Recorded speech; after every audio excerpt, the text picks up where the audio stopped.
Hi hello అందరికీ నమస్తే అన్నలు. Welcome back to our channel Duggu Shekhar A to Z.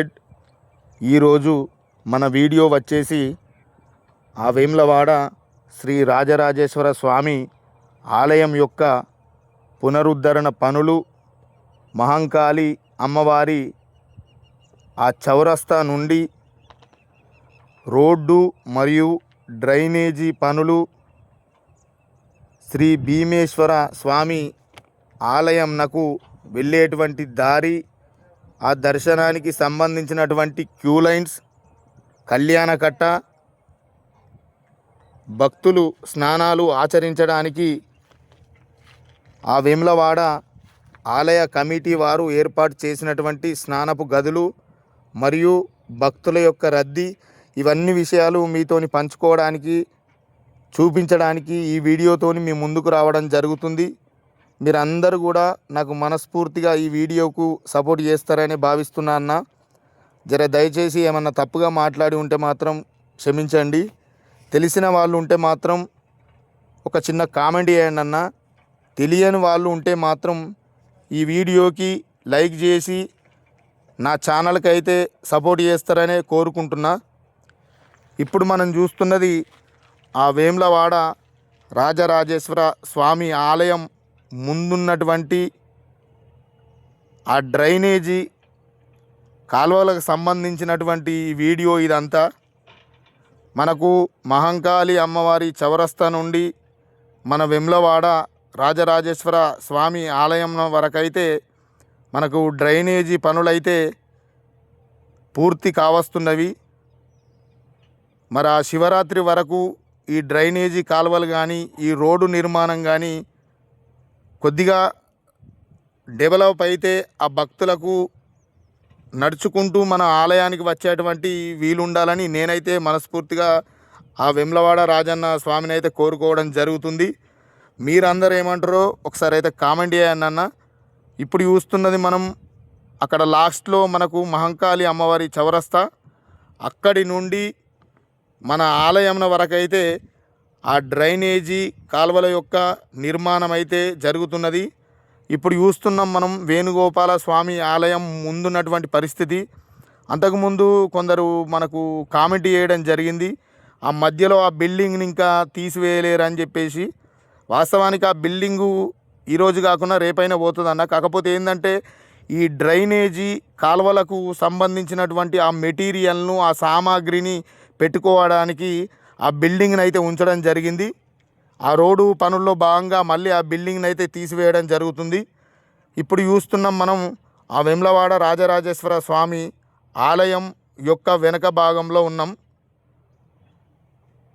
ఇప్పుడు మనం చూస్తున్నది ఆ బద్దిపోషమ్మ అమ్మవారి ఆలయానికి వెళ్ళేటువంటి దారి. ఇక్కడ ఇంకొక విషయం ఏంటంటే ఈ పార్వతీపురం వసతి గదులు, ఈ పార్వతీపురం వసతి గదులు మనకు ఆ కళ్యాణ కట్ట దగ్గరనే ఉండడం జరుగుతుంది. చూసిరు కదా పార్వతీపురం ధర్మశాల. ఈ ఏరియా నుండి కొంచెం మనకు ముందుకెళ్తే ఆ భీమేశ్వర స్వామి ఆలయం కూడా కనబడుతూ ఉంటుంది. ఈ మధ్యలోనే మనకు అన్నదాన సత్రం మరియు నిత్య కళ్యాణ మండపం, అంటే సత్యనారాయణ వ్రతం చేసుకునే ఆ దంపతుల కోసం అయితే ఒక కాంప్లెక్స్ని అయితే కేటాయించడం జరిగింది. ఇప్పుడు మనం చూస్తున్నది ఆలయ కమిటీ వారు నిర్వహించేటువంటి కళ్యాణ కట్ట. ఆ కళ్యాణ కట్టకు కొంచెం దగ్గరలోనే ఆ భక్తుల సౌకర్యార్థం కోసం శాశ్వతంగా జల్లు స్నానాలు అనే ఆ స్నానపు గదులను అయితే స్త్రీలకు మరియు పురుషులకు వేరువేరుగా కేటాయించడం జరిగింది. ఎందుకంటే చాలామందికి తెలియదు ఈ విషయం. ఒకవేళ మీకు తెలుసుంటే మాత్రం ఒకసారి అయితే కామెంట్ చేయండి అన్న. తెలియని వాళ్ళ కోసం అయితే ఈ వీడియోని అయితే షేర్ చేయండి. ఇప్పుడు చూస్తున్నాం మనం మన పార్కింగ్ ఏరియా దగ్గర ఉన్నటువంటి క్యూ లైన్స్ ఇవి 3. ఒకటేమో కోడెను కట్టడానికి, రెండవది శీఘ్ర దర్శనానికి, మరియు మూడవది ఉచిత దర్శనానికి. ఎందుకంటే ఇంకా కొన్ని రోజుల్లో మనకు శివరాత్రి రాబోతుంది కావున భక్తుల సంఖ్య అధికంగా ఉంటారు కాబట్టి ఆలయ కమిటీ వారైతే మనకి ఈ పార్కింగ్ ఏరియా దగ్గర నుండే ఆ భీమేశ్వర స్వామి ఆలయానికి అయితే వెళ్ళడానికి ఈ క్యూ లైన్స్ అయితే 3 వేరువేరుగా ఏర్పాటు చేయడం జరిగింది. ఇప్పుడు మనకు సమ్మక్క సారలమ్మల జాతర ఉంది కావున భక్తుల సంఖ్య రోజు రోజుకు మరింతగా పెరుగుతురు కావున ఈ మధ్యల నుండే మళ్ళీ ఒక 3 లైన్స్ అంటే ఈ క్యూ లైన్లను అంత లాంగ్ నుండి పెట్టకుండా మధ్యల నుండే మనకైతే ఆ 3 క్యూ లైన్స్ని అయితే పెట్టడం జరిగింది. ఇప్పుడు మనం చూస్తున్నాం కదా, వాళ్ళందరూ కూడా ఆ మధ్యలో నుండి వస్తున్నటువంటి భక్తులు వాళ్ళందరూ. అంతకుముందు ఈ కొంచెం ముందైతే మనకు ఆ 3 క్యూ లైన్స్ని అయితే పెట్టడం జరిగింది. ఒకటి కోడని కట్టడానికి, మరియు రెండవది శీఘ్ర దర్శనం, మరియు మూడవది ఉచిత దర్శనం.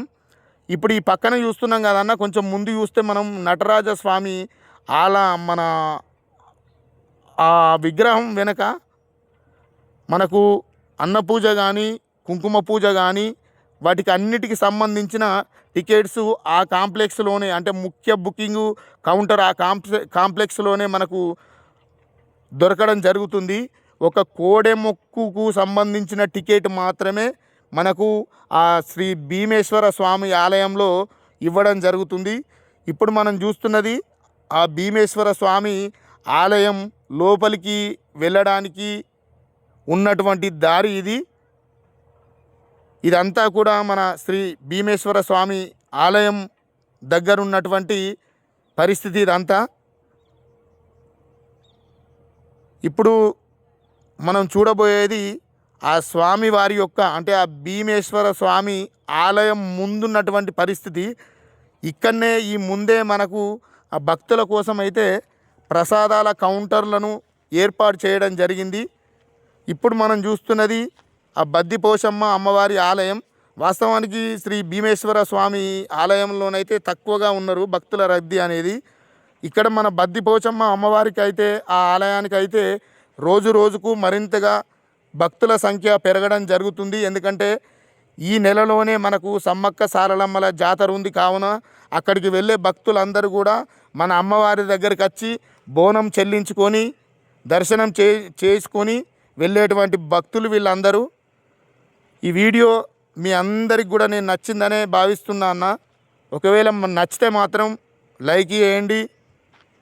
ఒకవేళ నేను ఏమన్నా తడబడుతూ మాట్లాడితే మాత్రం నన్ను క్షమించండి అన్న.